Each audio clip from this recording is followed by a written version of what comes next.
What's going on, everybody? My name is Tamar Turner, and I'm the host of the Down to Business podcast, where the mission is to really provide exposure to businesses, entrepreneurs, and artists all around the world in their respective crafts. And we do so through audio and visual interviews where we come on and we talk about all things from getting into the business to most memorable moments to even some advice that you may give for other business owners and entrepreneurs out there. So if this sounds like something that you would be interested in, we'd love to have you on for an interview. Please be sure to reach out via any social media platform and we'll definitely get back to you. But until then, enjoy this episode.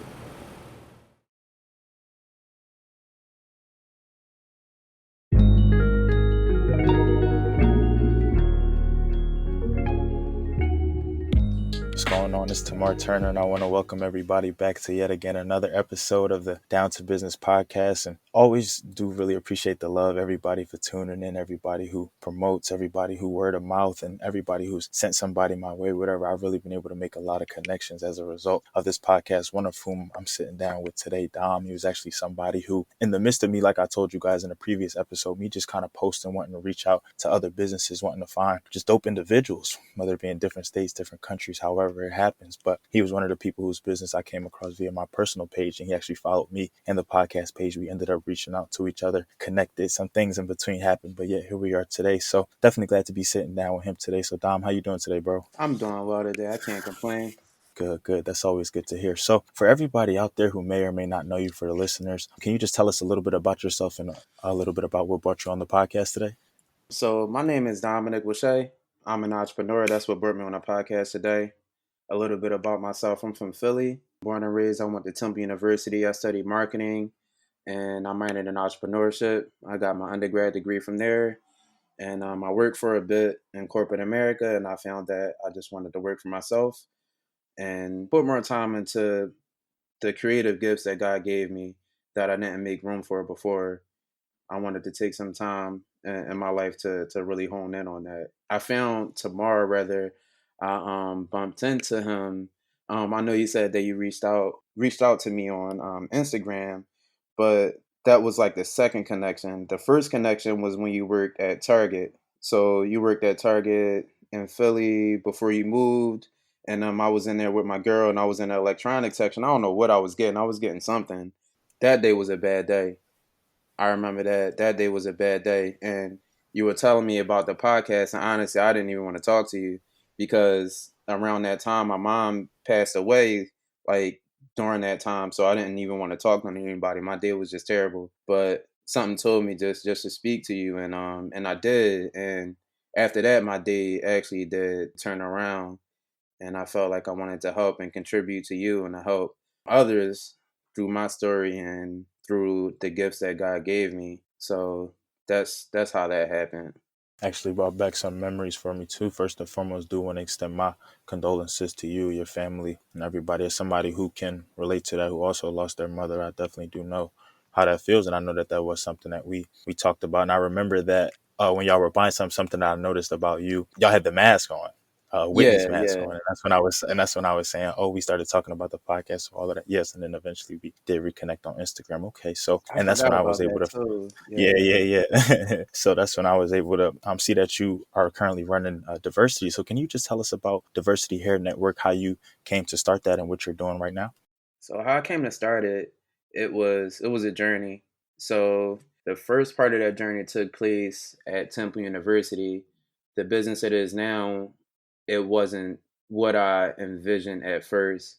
So it was a lot of customer discovery that I did that got me to where I am today. And I started it just by reaching out to customers to try to figure out what their pain points were. So I did a survey at Temple University. I did it on foot during, I forgot what day they call it, but it's like when all of the freshmen come on the campus. I think it's like Welcome Day or something like that. But all of the businesses around and all the organizations that's in the or most of the organizations that's at Temple are out there and they have tables in there like vending stuff and letting people know about Temple. So I was there as well. Me and my cousin was out there and I did some surveys to figure out what people wanted in a salon or a barbershop because that's what I wanted to do at the time. I wanted to create a multicultural salon because I found that none of that stuff existed. No multicultural salon existed in Philly, or I didn't find that they existed anywhere else. So After I did that survey, I got probably about like 200 to 300 responses within 2 days. So on average, about a buck 50 a day, just on foot. And I looked at that data and I saw that people couldn't find barbers or stylists. So I wanted to help them find barbers and stylists. So that was the next phase of my business that I wanted Diversity to be at that time. And after doing some research, I found that it was going to take a lot of investment, which really slowed me down because I wanted to create an app. And the quotes I got were like 50,000 and 30,000, and I didn't have that money to put down, and it was hard to find that money. I tried saving, and like things just didn't work. So I just went back to the drawing board, what we call in the entrepreneurship world an MVP, minimum viable product, which is what I wanted to create. And after doing more interviews with people, I found that they couldn't and had trouble finding the right products to use for their hair, which got me to where I am today. So, what diversity is today, which the initial part of our vision is still a part of our vision, but that's just not how we started. So, what we do is we help people with texture hair find products that work for them, and we help educate them about finding the right products and how to care for their hair. So our goal is to help people with texture hair maintain healthy crowns. That's what our goal is.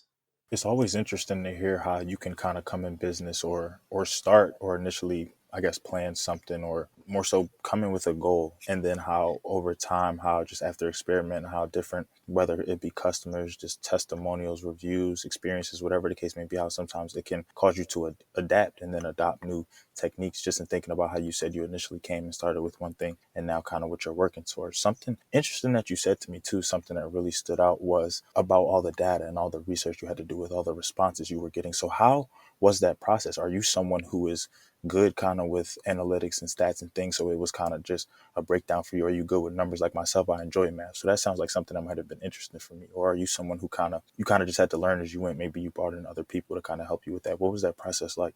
So I, unlike you, I enjoy math, but I don't enjoy math. I enjoy looking at analytics, and I enjoy to see a goal and to see it grow by looking at the data behind it. So the process was fun. After the initial phase of that survey at Temple University, I also surveyed stylists and I surveyed barbers, and it was pretty fun. It was challenging to get people to take the time to do it because when I did the surveys, I did them in person.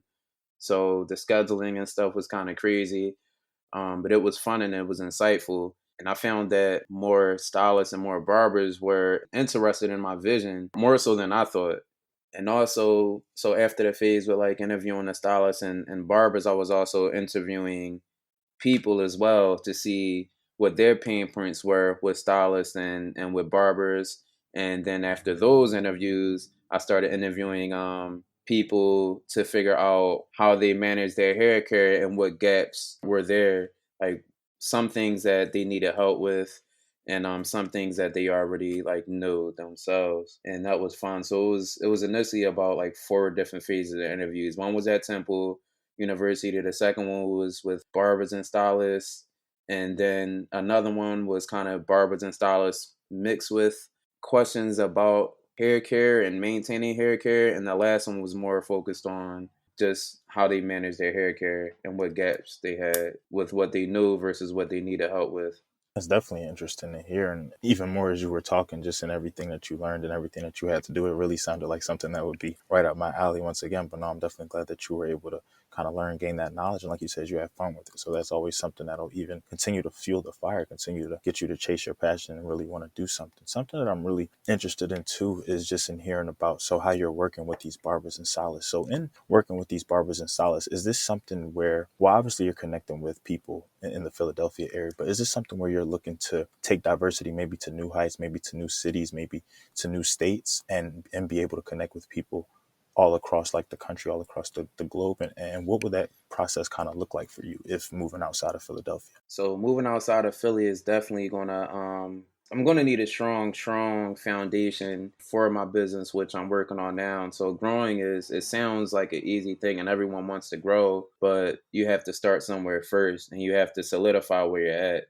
So right now I want to take the time to really help the customers in the Philadelphia area and the surrounding areas, in the tri-state areas is my main focus. But since we're online, obviously we're going to sell to people who are not in Philly. But we have the advantage of selling face to face in Philly to our customers, and that helps to spread the word around Philly and around in other cities.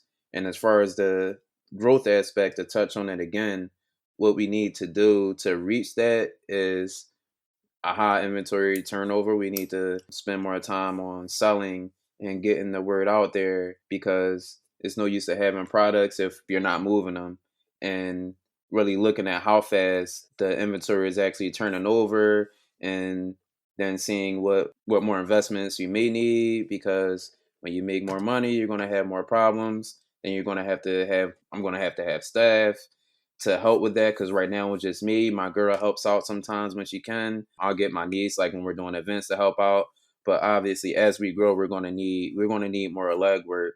And another part of growing where I don't want to like half step is leadership, because you can't grow without being a good leader. And if I try to grow fast and I don't put the time into the employees that I bring on, and to have them onto my vision and have them understand it and really hone on it and believe it and all that type of stuff, then we're not going to grow at a pace where I would want to. Because you can grow, and have a very good business on the outside. People may look at it like, oh, they're doing really well, but on the inside, if the leadership is messed up and your team is not structured right, and they're not motivated and they don't believe in what you're doing, you're just going to grow, and then you're just going to go right back down. So it's going to take some time to grow, and a large part of the growth is leadership and sales, but a big part is leadership. I really think you made nothing but great points there, especially about how growth is multifaceted, how it not only takes time, but it's so many aspects that go into it. How you talk about, especially being internal, and how it even made me think about how a lot of entrepreneurs, a lot of business owners, even a lot of people who I've talked to on this podcast are people who tend to be one band shows, one band armies, like one man armies, one woman armies, just because they don't really think that, well, they don't really, it's not even that. Nobody's basically going to run your business the way you're going to run it. And sometimes they may put high expectations on people. Sometimes they may try to bring friends in. And the moment there's lacks there, or is not taking it serious because it's not yours, then things can be a little conflicted. So no, I definitely do think you make a great point about growth, and it's starting with leadership. Just because you have to have a strong foundation, you have to have a strong, basically just think about a house. If the foundation isn't strong, the house will crumble. So same thing in the business aspect. If the foundation isn't strong, if the leadership isn't there, then yeah, essentially the business won't excel, the business won't elevate. So I love to hear that for sure. Now, just in and seeing what diversity does, just in even you talking about it right now, it's interesting just to hear how basically it sounds like you take a personalized approach to each person, to each product, to how you go about making sure that they maintain that healthy crown. So what has that experience been like, just being able to, and how do you, well, no, I'll more so say, yeah, first and foremost, what has the experience been like, just being able to meet so many different people, men and women alike, and even include, I'll say, the barbers and the hairstylists, just in working with them and learning about what works, what doesn't work, really just kind of seeing how they maintain their hair, what their routines are. What is that really like, just learning so much information and then taking that, retaining that, and then providing them the useful tools and resources and even products to make sure that they're maintaining that healthy crown? It's been a hell of a learning experience, because working with products, working with barbers, working with customers, there's different levels of expertise and knowledge, because like not all barbers, and not all stylists even, but mostly stylists do know, like, have all of the foundational education and stuff as far as products. I would just say personally, just by like talking to different barbers, talking to different stylists, a lot of stylists know about hair care, about the scalp, how to care for your hair, about like how it grows and stuff.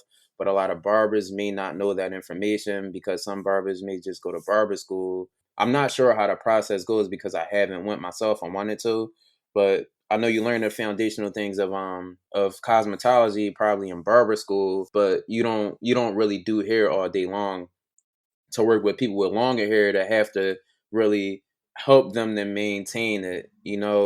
So you don't have that same repetitive, like, oh, you do this, you do that, you do this, you do that. So all of the detailed technical knowledge about caring for like longer hair, or someone that may have like an afro, because like a lot of us men right now, we are wearing like our hair longer. I feel like it's a different knowledge gap with barbers, with stylists, and with customers. And also you can tell by like how what products they may have in a barbershop or on a salon. For me, I can tell which products are maybe good and which ones may not be good just by just looking on the back of the label or just seeing a product name. But it's definitely a big knowledge gap there. So for me, I do a lot of studying on my own. I wanted to go to cosmetology school, barber school, but I definitely didn't have the money to do so, especially with the loans I already have outstanding. I don't want to add on to that. And just to touch on, when I first went to Temple, it was a decision whether to go to barber school or whether to go to Temple. That was a personal decision of mine because back then, when I was in high school, I used to cut hair. That's how I got into the hair care space. I used to cut hair in high school. And I started cutting probably when I was like 15, 14 to 15. But to get back on topic, I do a lot of research on my own about what products to use. And I look at the ingredients. I research what some things are good for us so I can be more knowledgeable when I help people find the right products. And for me, it's still a learning process. I learn every day because I'm not I don't consider myself an expert. I consider myself right now a highly ambitious student of the game and a highly ambitious person who just wants to help people because our generations have affected our hair because if they haven't been taking care of it in the past, it's just going to trickle down to us, and that needs to stop. So I'm just learning as much as I can to help my customers to help their kids as well, because if they do the right things and maintain their hair and to keep it healthy, then they're just not going to do anything but pass it on to their kids, and they're going to be used to how they do things. Even they may not be, I guess, aware of what's going on, but they definitely will take some heed to what they may have learned, whether it be washing their hair, whether it be conditioning their hair, whether it be how to detangle their hair. They're gonna like latch on to some things that they know or that they learn from their parents. So it's definitely just been a learning process, and I just want to learn as much as I can. I read books on hair care as much as I can, as much time as I have. I read books on that. I have like self-study time with myself to look at the scalp, and like I'm back in school, I'll see, oh well, this part, the epidermis does this, like this is what happens there, and different parts of that, and the follicle is this, and it needs such and such. So I just like quiz myself to make sure I retain that information and I'm able to help customers the best way that I can. Absolutely. Anytime that you can take that personal approach, and even from the business owner perspective, but then you're thinking about the customer perspective, anytime that you can just have that personalized, personable approach, it really just makes you appreciate it that much more, and it really just makes you feel that much better. And even the results, they always speak for themselves. So just the fact that you did all that, you're so intricate and you're so detailed with kind of how you go about helping each person, how you go about connecting, how you even go about the mission and the goals that you put forth, I really think is good. So I heard you say products now. So as someone who is not really well versed, I would say, with hair care products at all, I really don't use many products. I really kind of just stick to simple things. I really just love water and a brush, if we're being honest. But what would you say, just for even some of my people out there who I may have my hair kind of gurus, my hair connoisseurs, I may have some people out there who are just like me, not as well versed. What would you say are just things that you should look for when it comes to some of the everyday products that we see on the shelves, just when it comes to maybe washing, conditioning, or even styling our hair, things that you should look for not to put in your hair, things that you should look for that are good for the hair, good for the scalp? The things you shouldn't have in your product are like sulfates, parabens, minerals. Those are things that you will want to stay away from, and especially for us, because our hair is textured and is naturally dry. Our hair is naturally dry. Most men and women with textured hair, or kids with textured hair, is mostly dry, and naturally it is that way. So those things are going to dry your hair out. The sulfates and the parabens, they'll dry your hair out. Now, some people will be okay with using products that have them in there, and if your budget is set and you can't afford anything that doesn't have it in there, then just do the best that you can. But those are some things to actually like stay away from.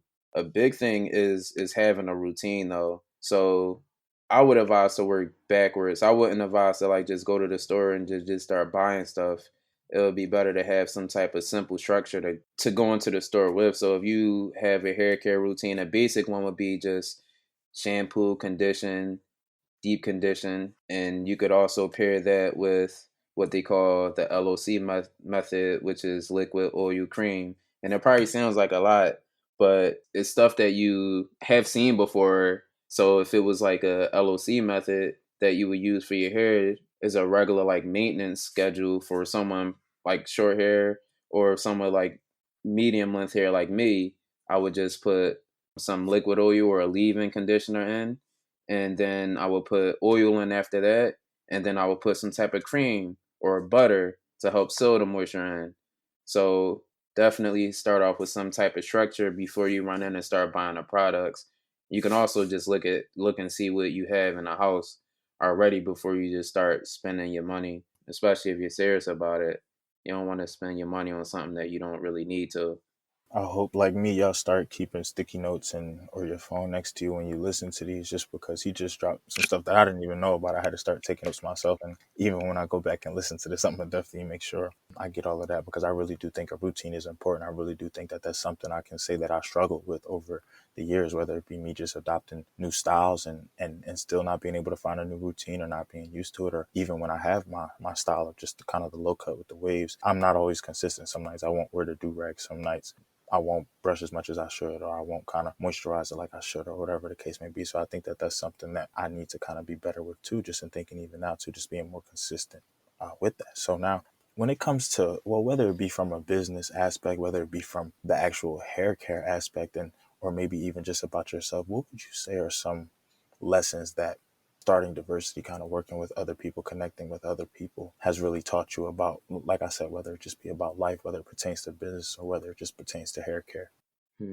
Some lessons. I would say one of them is just start, because we get so stuck on just being perfect and we don't ever want to start. So that's definitely a big lesson for me, because if I didn't start at some point, then I would have just kept being in what they call an analysis paralysis. You just analyzing data, and you're never starting. That's not a good place to be in. Just start with the resources that you already have. Try to work with that, the finances that you already have, work with that and see where it can take you. And don't be scared to not use in a negative sense, but to reach out to family or reach out to friends that may be willing to help you on your journey, even when it comes to like trying product. Because I definitely send stuff to my cousin, to my brother to try, and it's definitely helped. So just one of the lessons is definitely starting from somewhere. Another one is that you can learn on your own without necessarily having gone to school for cosmetology. It's not the it's not the easiest route, because a lot of things being self-taught, you kind of like you don't have a syllabus that says you're going to learn this and that like in this course, and then the next course you're going to learn this or that. You're like structuring it yourself. So I was hesitant, and I thought that, oh, maybe I was doubtful a lot. I'll say that I was doubtful that I would be able to learn this stuff, because I thought I had to go to school for it. But I was speaking to a cosmetologist that I met at one of the events that we were a part of probably like a month or so ago. And I asked for some advice, and she gave me a bunch of gems and gave me a roadmap on how I can actually learn things on my own without going to school. Another thing that I learned along the way was not overwhelming yourself with the morning routine thing, because it's thrown out a lot. I know we hear a lot about it, in books, and you want to be as productive as you can, but then you start piling all this stuff on in the morning, and like you don't feel like doing anything at the rest of the day, and you're not really doing it for you. You're doing it because you think it's the right thing to do. So I know I got caught up in that at one time, but just do what works for you. Like everybody can't get up at 5 or 6 o'clock in the morning to do their morning routine, especially if you work at night. Like that just doesn't make sense. So I would say just do what's best for you to be productive and to make it as easy as you can to keep yourself motivated. I was listening to I forgot her name, but I'm a part of a Facebook group slash it's called the E Brand basically, and it's a lady on there. I forgot her name, but she was speaking of the morning routine, and she's like productivity guru, and she broke it down into about I think like three things. And forgive me because I may not be recollecting the the tips that she gave precisely, but the one thing that she advised was to move. And for her, because she was slow moving in the morning, she is slow moving in the morning. Movement for her is just doing a simple face routine. And for me, movement for me is working out. I like working out in the morning. I don't like working out at night because I'm like tired at night. Like I don't feel like doing nothing. It's optional for me. If somebody said, "Oh, you wanna work out today?" I'll probably work out with them at night. Just for a second workout. But I'd rather do it in the morning. But movement can be whatever. It can be stretching. It can be whatever you think works for you. And a second thing that she mentioned was mindfulness. So mindfulness can mean journaling. It can mean just writing your schedule down for the day, which is what I do. I write my schedule down for the day. I tried meditating a while back, but I do it, but I just don't do it every day. I do it when I feel like I need it and when I feel like I'm doing too much. But you definitely don't have to do it every day. It could be it could be connecting with God or whatever you believe in, praying. It could be anything that eases your mind. And the third thing was spending time on something that you would like to learn or want to do. So it may be learning a new language for somebody, it may be learning a new skill. For me, it's art and it's drums because I started getting to the drums the past year or so. I wanted to learn that, and art because when I was younger I used to draw, and I'm starting to get back into that because I just want to learn, and I just want to use the gifts that God gave me. I don't want to waste them. So that's another thing is the morning routine, which I've learned from people throughout my journey. Wow. That's beyond interesting. Honestly, I think great principles, great strategies, great things to apply to life, whether it be over time, whether it be things that you stay consistent with, whether it be things that you do on a daily routine from time to time, even in thinking about detoxes, cleanses, all of that. I think that Yeah, once again, routine, some sort of routine, some sort of just, yeah, is always important, is always crucial to kind of elevation, is always crucial to just keeping the mind, just keeping the brain, just keeping the blood flowing, and just keeping the body active, keeping all that. It's important. So I'm just before we kind of wrap things up, would you say that had you not studied entrepreneurship, that you would still be in this position here today with diversity? Was this always just something that you had a passion for, whether it just be owning a business in general or working for yourself, or and even like you said, some of the motivation that you had from corporate America? So even thinking from before that, would you say that had you not really went that path and saw what that was like firsthand and experienced that, that you would still be led here today to be a business owner, to be an entrepreneur? so if I have the question correctly, I guess is it if I didn't study it in school, would I still be going on the entrepreneurial path that I am today? Yes, sir. Yeah, because that wasn't the start of it. The start of it happened in high school. So it started with my favorite class was entrepreneurship. I went to George Washington High School. I forgot what year I graduated. It's been a long time. I think like '07 or something like that. When I went there, I took an entrepreneurship class and I had it for 11th and 12th grade. I didn't like school. I really didn't like school. I didn't even see myself going to college. I had really no plan on what I wanted to do ninth or 10th grade. When I got to the 11th grade, I knew that I liked business. So that's when I really started studying and put my heart into it. And that was the only class I really cared about. I would get D's, C's, or maybe a F in something else. I didn't have that many. It's probably like once.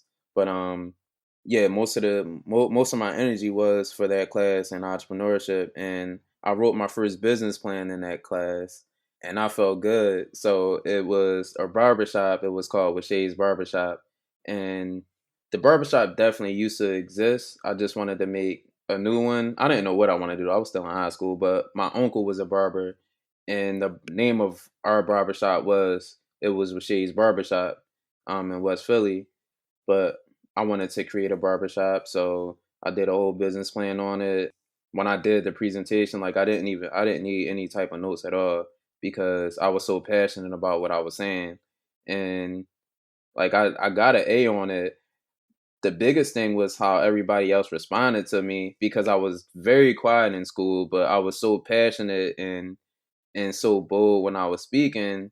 Everyone was just like in awe, like after I spoke about it. And then after that it resonated with me, like, yeah, I think I just want to be an entrepreneur.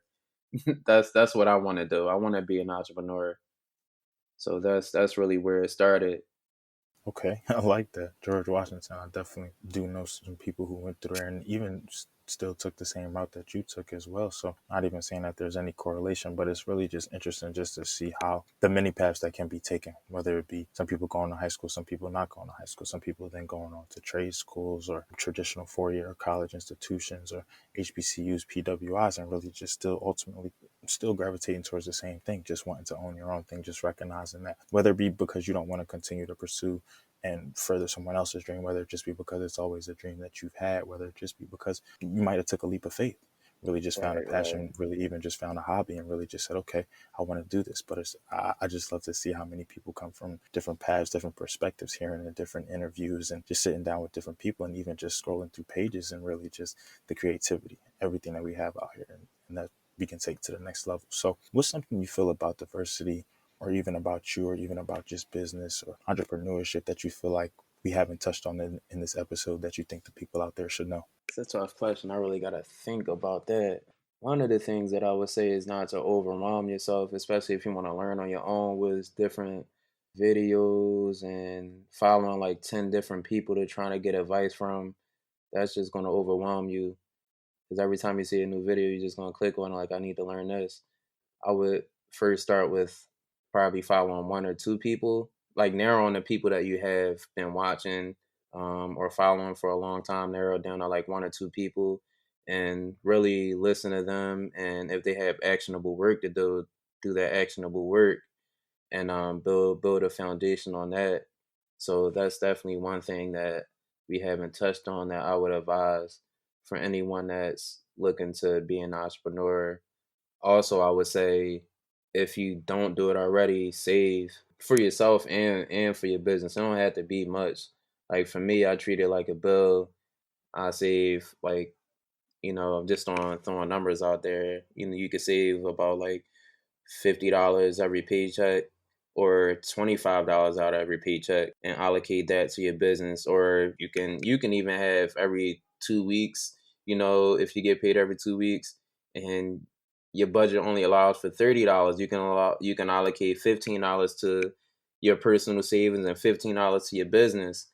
And at the end of the month you'll have 30 for each, but at least you're starting that habit and you're really not gonna think about that money because that's the same money you might spend on Netflix, or you really probably really got a subscription out there that you're spending that money on anyway that you don't even recognize. So having the saving habit is a really good thing, especially in today's time, because no one knows how what tomorrow is going to look like.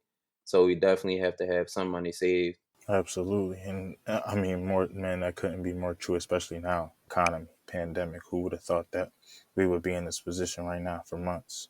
No schools, only essential workers, some people out of jobs, some people having to work remote, get other jobs. And it's always crazy just how sometimes you may not have a backup plan in place or it may not be something Yeah, that you solidify because you just don't ever think that that's something you have to fall back on. But like you say, you never know what tomorrow will bring, for sure, for sure. So that's very interesting. Dom, I really do want to thank you for coming on here. I really do also want to thank Brianna as well, and I want to encourage everybody to check out episode 19, Bellow Batch, just because together you guys are really doing great things, and individually you guys are really doing great things. But I really want to thank you personally just for coming on here, just for being transparent with everybody, just for even sharing your story. And it really just touched me in a different type of way, and it really just even let me know that that was God's way of just bringing us together.